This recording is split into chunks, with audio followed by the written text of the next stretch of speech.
Ce message vous est présenté par l'Assemblée chrétienne Le Tabernacle. www.letabernacle.net. Quoi qu'il se passe dans nos vies, nous devons être fidèles au Seigneur et ne pas laisser notre foi diminuer, mais au contraire avoir de plus en plus soif du Seigneur.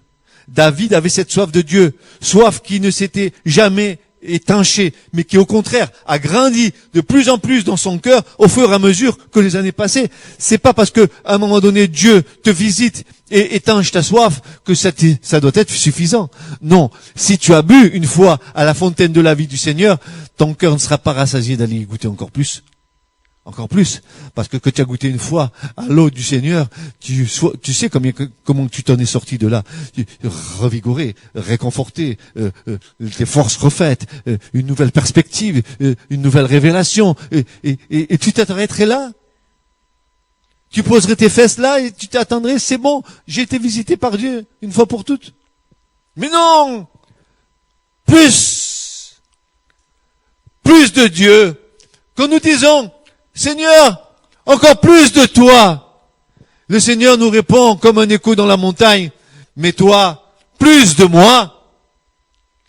Plus de toi, Seigneur, encore plus de ton esprit, encore plus de ton onction. Et le Seigneur te dit, et moi j'attends de toi plus de consécration, et j'attends de toi plus de communion, plus de trucs. Alors quand tu seras comme ça, je te donnerai plus. Et nous avons fait ces bêtises. Seigneur, plus d'onction, plus de ci, plus de ça. Oh, chère orgueilleuse, donne-nous plus, Seigneur, donne-nous encore, et encore, et encore, et encore, et encore, alors que nous disons, nous donnons rien au Seigneur. Ou nous nous contentons du SMIC spirituel, ou de la CEDIC, ou de la NPE, comme vous voulez, spirituel. Nous lui donnons le minimum au Seigneur. Nous voulons beaucoup de la part de Dieu, mais nous ne voulons pas beaucoup donner, n'est-ce pas? Parce que donner, ça coûte. Est-ce que ça coûte de donner? Donner, ça coûte.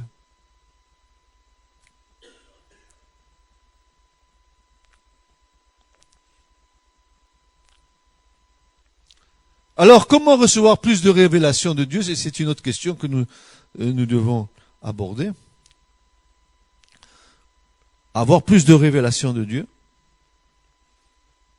Donc, si nous sommes des chrétiens habitués à notre train-train quotidien, ne cherchons pas plus de révélations de Dieu, ni une communion intime avec lui, et que nous nous contentions de ce que nous recevons d'une manière habituelle, en soupirant, en ne soupirant pas après sa personne, étant toujours satisfait de quelque chose de moyen, est-ce que nous recevrons plus du Seigneur?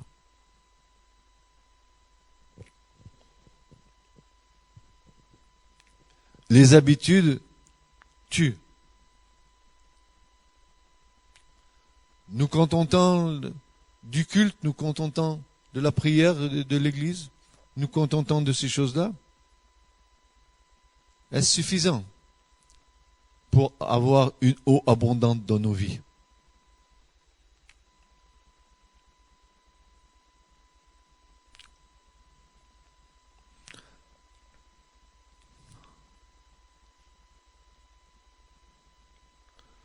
Nous ne recevrons rien du tout. Je ne crois pas que nous recevrions quelque chose.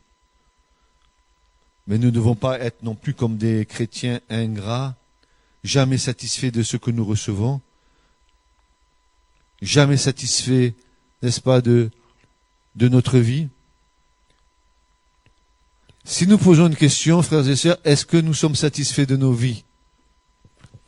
Si vous me dites que nous sommes satisfaits de nos vies, je vous dirai c'est un grand mensonge, parce que dans le cœur d'un enfant de Dieu, il y a une grande insatisfaction. Et cette insatisfaction vient du fait que nous savons qui nous sommes. Et en sachant qui nous sommes, si nous sommes vrais devant Dieu, nous allons avoir ce désir de nous rapprocher un peu plus de Dieu. Mais notre insatisfaction vient de nous-mêmes, elle vient pas de Dieu. C'est nous qui sommes comme ça. C'est notre combat contre la chair. C'est notre combat dans notre vie de tous les jours contre ce que nous sommes, nos habitudes, nos façons de vivre, la façon dont nous sommes réglés. Les habitudes, ça tue et ça nous tue.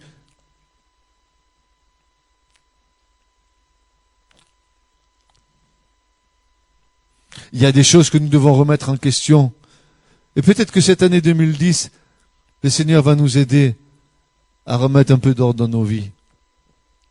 Oh, c'est pas que nous péchions, c'est pas que nous soyons des gens déréglés, que nous allions dans le monde. Non, non, non, non. Non, c'est pas ça. C'est pas ça du tout. Non, il faut remettre dans nos vies personnelles de l'ordre et bien fixer l'ordre des priorités dans nos vies. C'est ce qui est important, n'est-ce pas? L'ordre des priorités dans nos vies. Quand la soif nous saisit,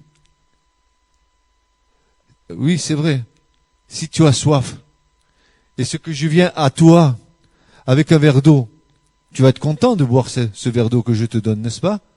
Je vais étancher ta soif. Quand nous avons choisi des choses de Dieu, et que Dieu répond à cette soif, nous sommes bénis, n'est-ce pas?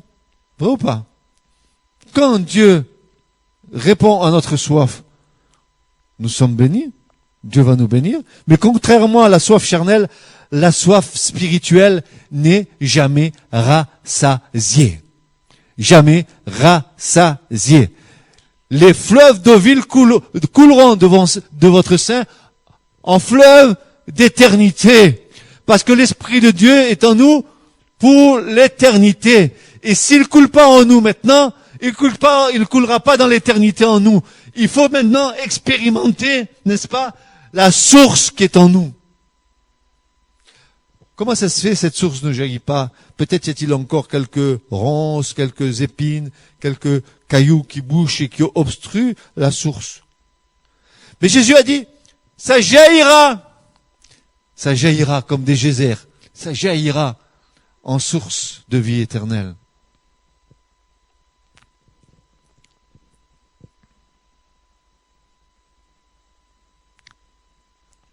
Que se passe-t-il donc quand notre soif est étanchée?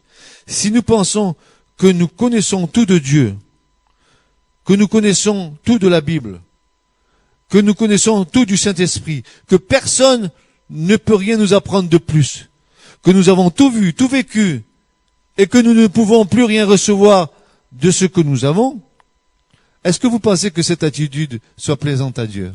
Bien sûr que non. Impossible. Impossible que nous soyons agréables à Dieu si nous sommes dans l'autosatisfaction de nos vies, n'est-ce pas? Quand nous ne sommes pas davantage attirés par les choses de Dieu, si nous ne ressentons plus rien, au point que plus rien nous touche, il serait temps de nous poser des questions, de rechercher sa face, de nous humilier devant lui, de nous remettre en question, de lui demander ce qui ne va pas dans nos vies. Pourquoi ne pas questionner le Seigneur pour ce qui ne va pas dans nos vies? Est-ce que nous aurions peur de sa réponse? Qu'est-ce qui ne va pas dans nos vies?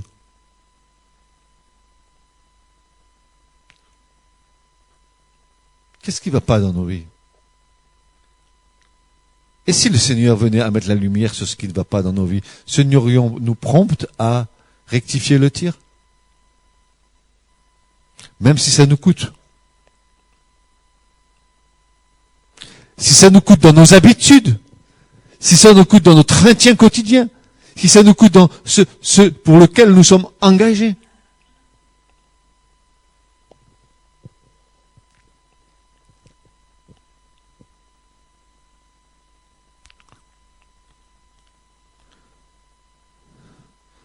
Ne restons pas ainsi, car Dieu a soif que nous ayons soif. Dieu a soif que nous ayons soif.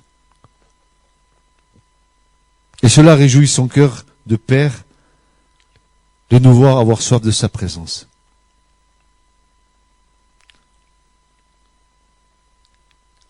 Qu'est-ce qui a en réserve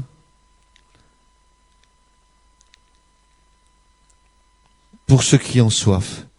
Qu'est-ce que Dieu a en réserve pour nous? Alors nous avons la réponse, c'est pas moi qui vais vous les donner, mais c'est la parole de Dieu qui vous la donne. Vous connaissez ce passage d'Ésaïe 55.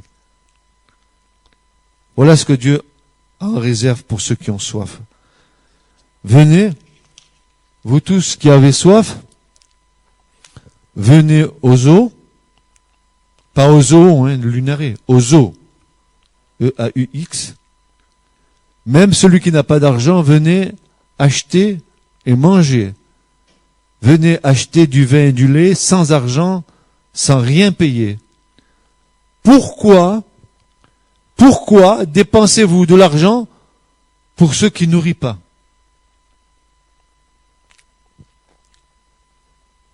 Pourquoi travaillez-vous pour ceux qui ne rassasient pas? Écoutez-moi donc, et vous mangerez ce qui est bon. Et votre âme se délectera de mes succulents. Prêtez l'oreille et venez à moi. Écoutez, et votre âme vivra. Je traiterai avec vous une alliance éternelle pour rendre durable mes faveurs envers David. Voici, je l'ai établi comme témoin auprès des peuples, comme chef et dominateur des peuples. Voici, tu appelleras des nations que tu ne connais pas, et les nations qui ne te connaissent pas accourront vers toi, à cause de l'Éternel ton Dieu, du Saint d'Israël qui te glorifie. Cherchez l'Éternel pendant qu'il se trouve. Invoquez-le, tandis qu'il est prêt. Que le méchant abandonne sa voie, et l'homme d'iniquité ses pensées. Qu'il retourne à l'Éternel qui aura pitié de lui. À notre Dieu qui ne se lasse pas de pardonner, car mes pensées, dit le Seigneur, ne sont pas vos pensées, et mes voies ne sont pas mes voies. Dit l'Éternel, autant les cieux sont élevés au-dessus de la terre, autant mes voies sont élevées au-dessus de vos voies, et mes pensées au-dessus de vos pensées. Comme la pluie et la neige descendent des cieux, et n'y retournent pas sans en avoir arrosé, fait gronder la terre et fait germer les plantes, sans avoir donné de la semence au semeur et du pain à celui qui mange. Ainsi en est-il de ma parole qui sort de ma bouche. Elle ne retourne point à moi sans effet, sans avoir exécuté ma volonté et accompli mes desseins. Oui, vous sortirez avec joie et vous serez conduits en paix. Les montagnes et les collines éclateront d'allégresse devant vous, et tous les arbres de la campagne battront des mains. Au lieu de l'épine s'élèvera le cyprès, au lieu de la ronce croîtra le myrte, et ce sera pour l'Éternel une gloire, un moment perpétuel, impérissable. Vous avez vu ce que Dieu a réservé pour ceux qui ont soif?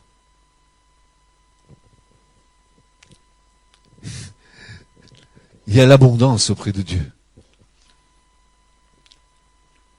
Nous ne savons pas combien nous manquons de bénédictions en nous contentant d'une vie monotone avec Dieu. Le désir de Dieu, c'est de nous bénir. Je ne vois pas nullement dans l'Écriture Dieu vouloir nous maudire. Est-ce qu'un père maudirait ses enfants? À plus forte raison, un bon père. Non, n'est-ce pas? Dieu veut nous bénir. Et en nous bénissant, il sait ce dont nous avons besoin. Venons à lui, le dit le prophète. Pourquoi travaillez-vous pour ceux qui ne rassasient pas? On travaille, on dépense son argent en biens matériels, n'est-ce pas? C'est des choses qui ne rassasient pas, c'est des choses qui vous laissent sans goût. Vous l'avez l'objet devant vous, vous l'avez pendant un certain temps, et puis il devient de l'ordre de l'habitude, vous en faites même plus cas. Ça ne vous rassasie pas. Ce qui rassasie l'âme de l'homme, c'est la présence du Seigneur en lui.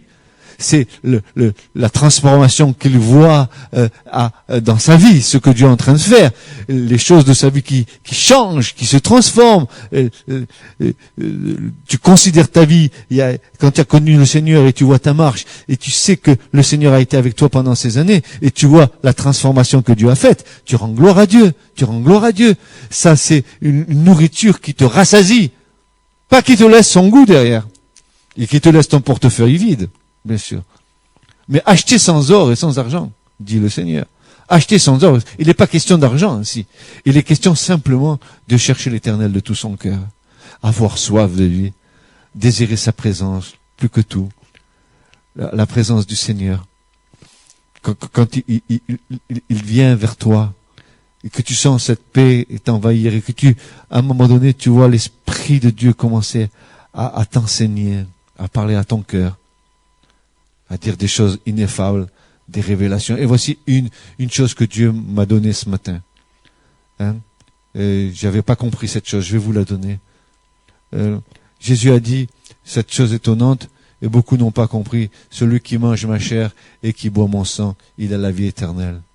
Et on a dit, mais Jésus, c'est un anthropophage, n'est-ce pas? Mais ils n'ont rien compris. La chair et le sang, c'est la typification de l'homme naturel. Et Jésus nous dit, celui qui vit de ma vie, alors que j'ai du sang et j'ai de la chair, et que je suis un homme, mais homme saint devant mon Père, celui qui a ma vie, il a la vie éternelle. Celui qui a ma vie, en lui, il a la vie éternelle. C'est pas que tu vas dévorer Jésus, c'est pas que tu vas boire son sang, mais c'est que tu vas te nourrir de la vie de Jésus dans ta vie. Alléluia. Et c'est ça qui va faire de toi un autre homme, une autre femme. Avoir la vie de Jésus dans ta vie va te transformer de gloire en gloire, comme le Seigneur, l'Esprit. Et voilà ce que le Seigneur m'a montré ce matin.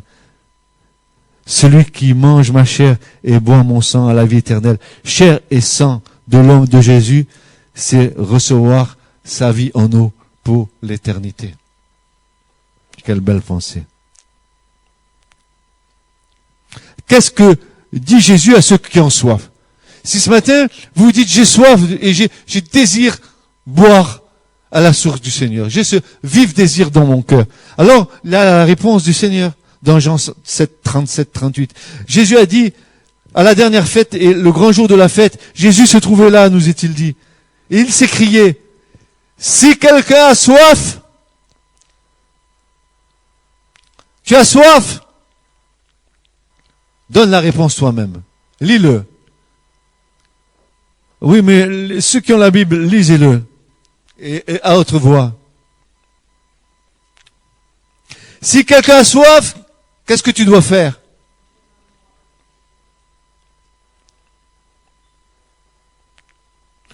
Ensuite, celui qui croit en moi, des fleuves d'eau vive couleront de son sein, comme dit l'Écriture. Frères et sœurs, la foi et la confiance sont les fruits d'une intime recherche du Seigneur. La foi et la confiance. Et la foi que quand tu recherches la face de Dieu, Dieu va venir vers toi. Mais attends, il faut que tu soupires comme une biche, que tu brames comme un cerf, et que tu dises, mon âme a soif de toi, Seigneur. Mon âme désire être rassasiée de toi, Seigneur. Mon âme désire être rafraîchie par toi, et pas qu'un rafraîchissement, Seigneur, temporaire, mais un rafraîchissement de tous les jours. Mon âme a soif de toi. Mais si quelqu'un a soif, qu'il vienne à moi, dit le Seigneur. Venons à Jésus. Venons à la source. Et qu'il boive. Mais qu'il boive quoi? Mais de l'eau de la vie éternelle.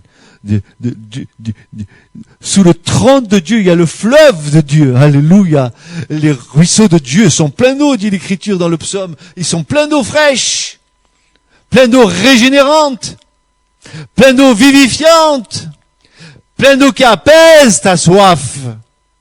Mais qui apaise aussi tes détresses, tes peurs, tes craintes, etc., etc.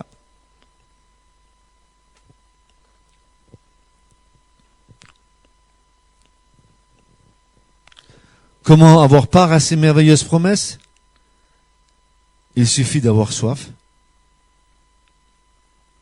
Dieu a beaucoup de choses en réserve pour nous, et la clé qui nous ouvre ces choses, c'est notre soif de lui. Nous pouvons avoir part à ces choses merveilleuses simplement en ayant soif de lui.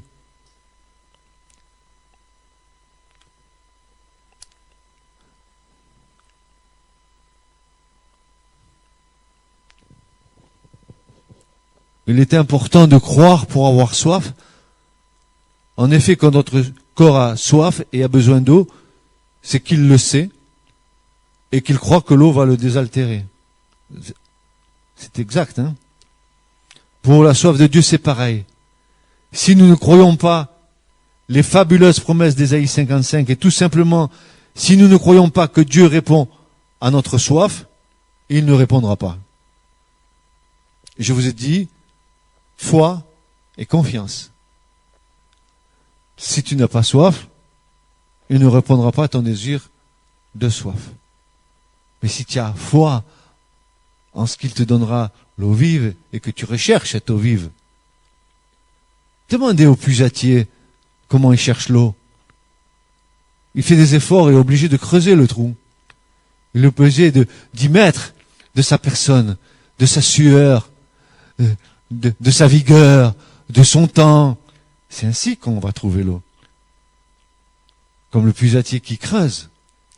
Nous devons creuser à la source, n'est-ce pas, pour voir l'eau jaillir.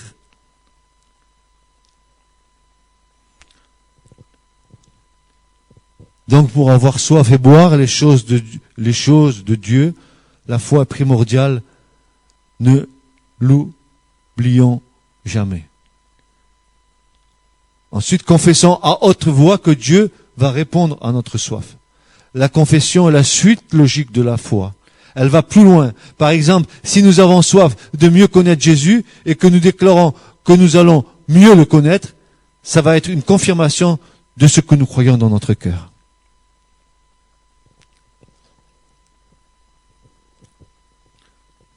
Tu ne peux pas dire « je vais avoir soif » ou « j'ai soif de toi » si tu ne le crois pas dans ton cœur. C'est la foi qui est l'élément moteur et la confiance que tu as en ce que Dieu te répondra si cette prière est juste dans ton cœur. Troisièmement, quatrièmement ou cinquièmement ou sixièmement, je ne sais, l'obéissance, c'est une clé primordiale. Nous pouvons avoir une plus grande soif que tout le monde. Mais si nous n'obéissons pas à celui qui veut nous donner à boire, nous ne boirons pas. Nous allons en donner un exemple. Si nous nous trouvons assoiffés dans un désert et que nous croisions quelqu'un qui sait où il y a une oasis, il est capital pour nous, si nous voulons boire, de le suivre et de lui obéir quand il nous donnera des instructions d'aller à droite ou d'aller à gauche. L'obéissance, c'est une clé primordiale pour que tu vois ta foi être étanchée par Dieu. S'il n'y a pas d'obéissance, ne crois pas que la foi va être étanchée. De même, il est primordial, si nous voulons recevoir le meilleur de ce que Dieu a pour nous, d'obéir au Saint-Esprit qui connaît les sources où nous pouvons nous désaltérer et qui nous donnera des instructions afin de nous y conduire. Donc, sans l'obéissance, notre foi n'a aucun sens. Sans l'obéissance, notre soif n'a aucun sens. Elle est vaine.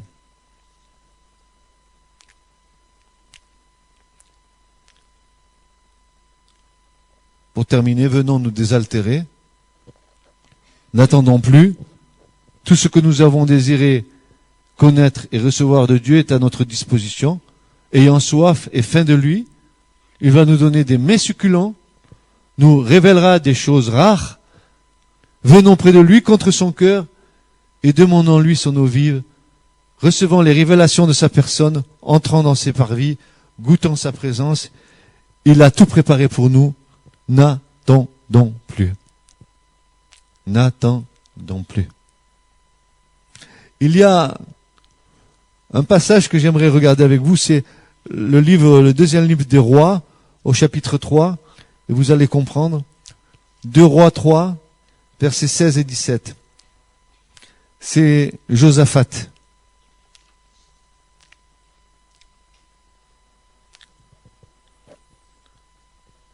À partir du verset 16, et il dit, ainsi dit l'Éternel, qu'on remplisse de fosses cette vallée, car ainsi dit l'Éternel, vous ne verrez pas de vent, et vous ne verrez pas de pluie, et cette vallée sera remplie d'eau, et vous boirez, vous, et vos troupeaux, et votre bétail, et cela est peu de choses aux yeux de l'Éternel.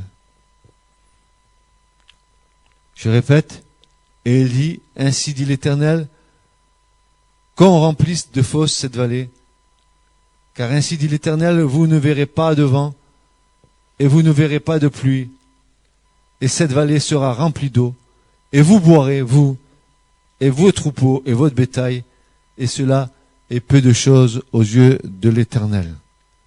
Tel Josaphat, devenu puisatier de Dieu sur le conseil du prophète Élisée, ne cessez pas tout au long de votre existence de creuser des fosses, des puits, alors l'eau divine ne fera jamais défaut.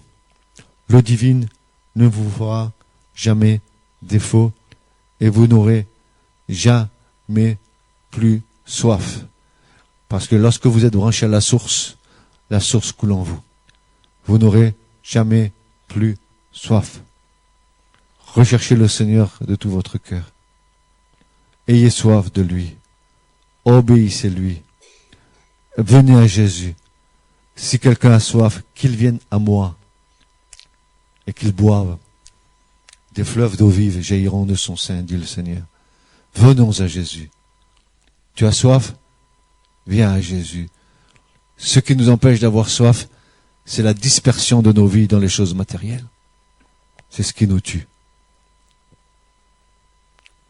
Les choses matérielles nous mangent beaucoup de notre temps et nous empêchent de rentrer dans une plus grande disponibilité de communion avec le Seigneur. C'est pour ça que notre soif est mince. Que le filet qui est en nous, c'est un filet d'eau. Il y a une source en nous, mais elle pourrait être beaucoup plus grande si nous avions la capacité à nous débarrasser de tout ce qui nous encombre, de tout ce qui nous empêche d'avancer. Voilà. Que le Seigneur vous bénisse. Et ma prière ce matin, c'est ayez soif du Seigneur. Ayez soif du Seigneur. Ne restez pas dans votre attitude, ne restez pas dans votre position. Ne vous contentez pas de ce que vous êtes. Soyez insatisfaits de vous-même. Et ne soyez pas satisfaits de ce que vous vivez. Un chrétien, un enfant de Dieu par essence, vit dans l'insatisfaction parce qu'il n'est jamais rassasié des choses de Dieu. Que Dieu vous bénisse et qu'il vous aide à chercher sa face.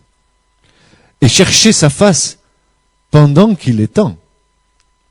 Parce qu'il viendra un temps où vous le chercherez et vous ne le trouverez plus. Cherchez-le de tout votre cœur. Il se révélera à vous de plus en plus fort, de plus en plus grand, de plus en plus personnel. Vous aurez la révélation de Dieu, vous aurez dans les derniers temps, dit le Seigneur, par le prophète Joël, je répandrai mon esprit sur toute chair. Et il est temps que le Seigneur répande encore plus fort le Saint-Esprit sur nous, parce que les temps sont difficiles. Quand Joël dit ça, c'est qu'il y a des temps de jugement de la part de Dieu. Et quand les temps de jugement arrivent, il faut que le peuple de Dieu soit fortifié dans l'Esprit de Dieu. Pour cela, les sources doivent jaillir de nous et nous préparer à voir venir les choses qui arrivent. La parole prophétique, frères et sœurs, la parole prophétique, elle a été annoncée, elle est là, elle est écrite depuis des siècles. Elle est actualisée à notre temps. Nous devons saisir par l'Esprit quel temps nous vivons et nous devons saisir par l'Esprit l'impact de la parole prophétique dans notre génération pour ne pas être surpris au moment où Dieu fera les choses. Mais dans le train-train quotidien de nos vies, ah ben oui, beaucoup de choses nous passent sous le nez. Nous discernons pas les choses parce que nous sommes occupés et préoccupés parce que tout ce que nous faisons, ce à quoi nous sommes attachés. Et les seigneurs, si j'avais une prière ce matin à faire au Seigneur, je lui dirais, comme Paul sur le chemin de Damas, Seigneur, fais tomber les écailles de nos yeux et ouvre nos oreilles de sourds. Amen, Seigneur. Sois béni.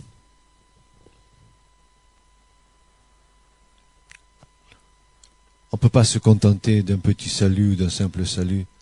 On ne peut pas se contenter de dire, moi j'ai rencontré Jésus dans ma vie. Non, on ne peut pas se contenter de ces choses. Parce que je vais vous dire une chose, le Seigneur veut que nous croissions à tout égard. Qu'est-ce que ça veut dire croître? Ça veut dire grandir. Ça veut dire s'épanouir en Christ. Ça veut dire un adulte, percevant les réalités spirituelles, parlant un langage spirituel, grandir dans le Seigneur, recevoir sa pensée. Ça, vous pouvez. Ma prière, c'est cache-moi dans le lieu secret de ta face, Seigneur.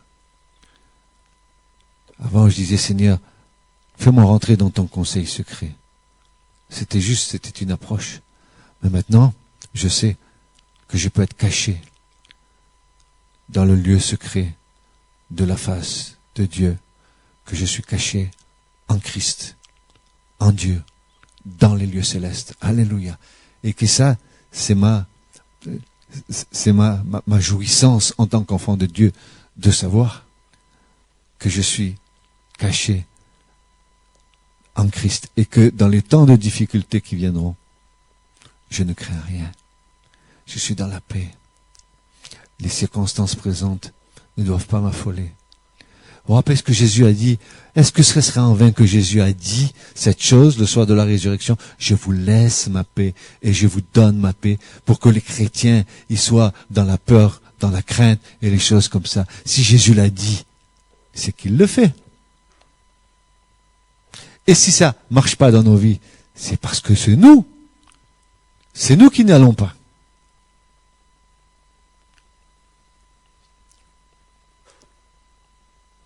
Que Dieu soit béni.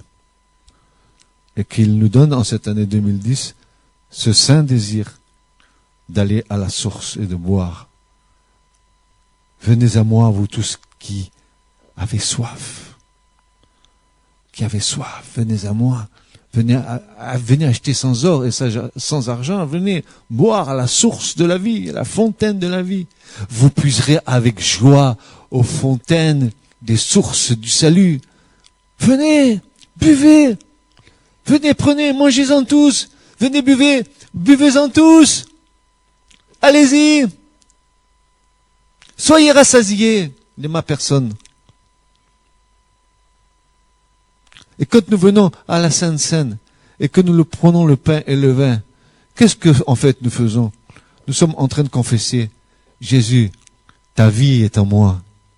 Tu m'as donné la vie qui est en moi et la vie éternelle. C'est pas une blague. C'est pas une blague.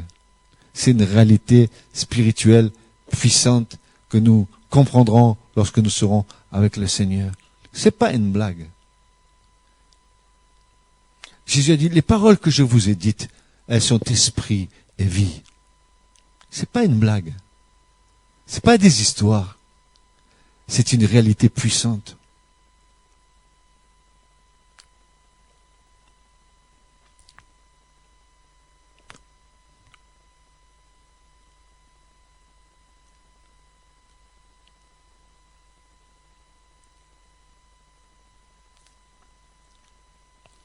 Ayez la vie en vous. Développez cette vie.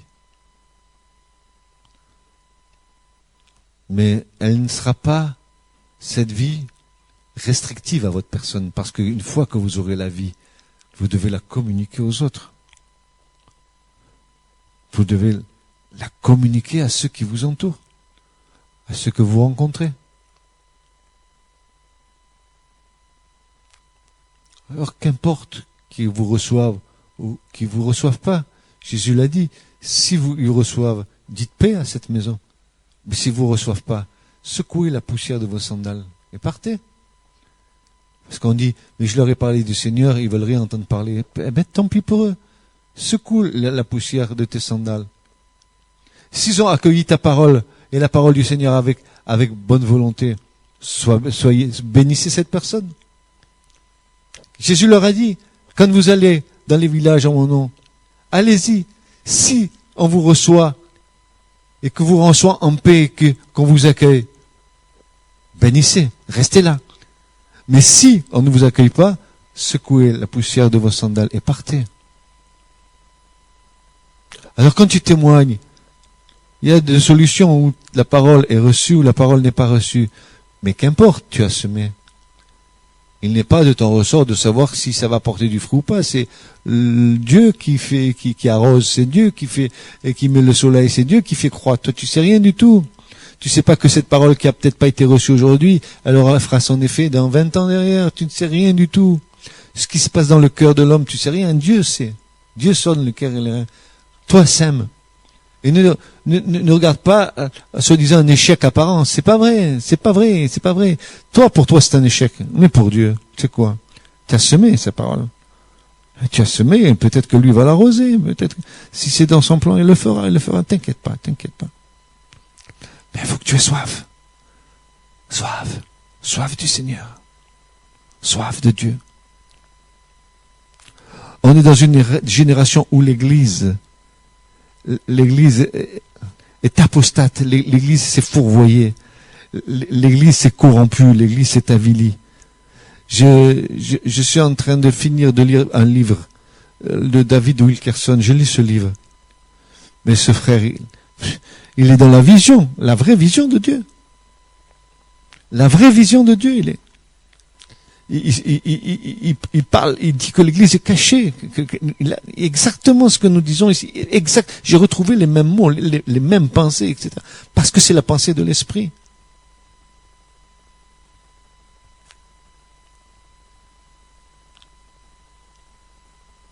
Que Dieu soit béni en tout cas.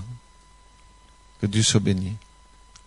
Et tenons ferme, parce que même si cette année 2010, on nous a annoncé qu'elle serait bénie, et je le crois, parce que de toutes les façons, Dieu ne fait que nous bénir, ne soyons pas secoués par ce qui va se passer, les tremblements du monde, hein, parce que ça va bouger. Ça va bouger. Tout va s'effondrer, je vous le dis honnêtement, tout va s'effondrer. Vous me dites, mais comment tu le sais? Pourquoi tu parles comme ça? Parce que la parole de Dieu nous le dit, parce que ça va être éminent. L'éminence est là. Et quand vous verrez ces choses s'accomplir, dit Jésus, il veut dire, relevez la tête, car votre délivrance est proche. Alléluia, relevez la tête, car votre délivrance. Le monde rentre dans les contractions. Les contractions du monde, c'est comme les contractions d'une femme enceinte. Les douleurs vont s'accentuant de plus en plus. Ça fait de plus en plus mal dans le monde. Qu'est-ce qui va coucher de quoi, là? Qu'est-ce qui va sortir de ça? Ça contracte, ça contracte, ça contracte, ça contracte.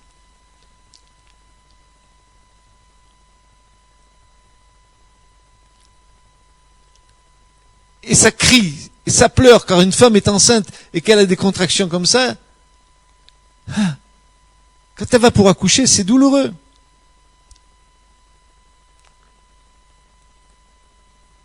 Mais c'est en train de se faire. Tout doucement, tout doucement. Le plan de Dieu est devant nous, il est en train de se réaliser. Et qu'est-ce que nous devons faire? Ben, vous vous rappelez les paraboles, la parabole des 10 vierges?